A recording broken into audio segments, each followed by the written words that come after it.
Scroll through Havana's Instagram geotag and you'll see countless photos of colorful cars. The streets of Cuba are teeming with 60,000 classic American cars, and it's an iconic experience for the island's visitors.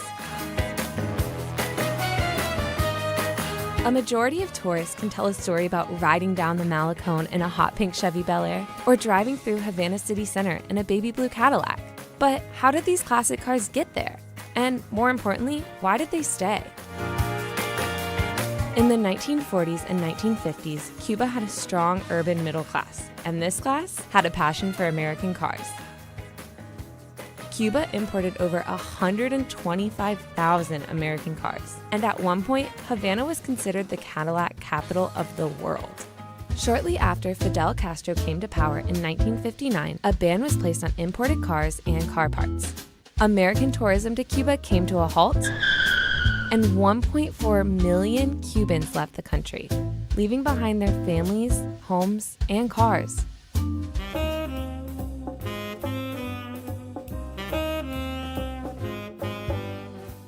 These abandoned cars were passed on to family or friends and became prized possessions, with owners who were willing to do whatever it takes to keep them on the road. Cubans turned to their ingenuity. Parts from tractors or lawnmowers became makeshift engines, and shampoo turned into brake fluid. The cars are a symbol of hard work, but they're also a source of income. A Cuban driver can make more in an hour than a Cuban doctor makes in a month.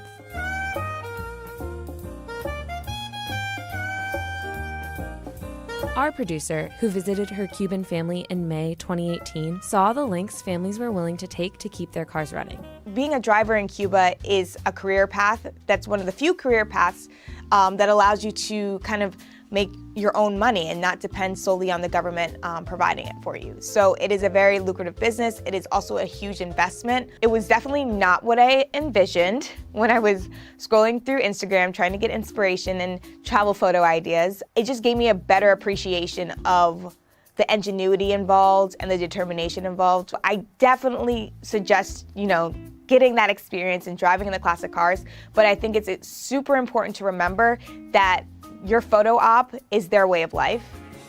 For tourists, it's not just a way to get from point A to point B. Riding in a classic car is an experience, and an hour-long ride can cost anywhere from $25 to $40.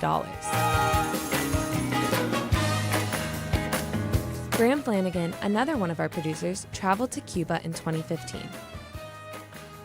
I knew that there were going to be a lot of beautiful classic cars, but I thought they would be kind of mixed into a bunch of regular modern cars. I was blown away by just how many of these cars there are. Just one of the most unique and colorful characteristics of the city. I would absolutely recommend that if you're going to Cuba, you need to hop in one of these cars and go for a ride and explore the city of Havana, get off the beaten path. I can still smell that unforgettable smell of all of that fuel exhaust walking the streets of Havana.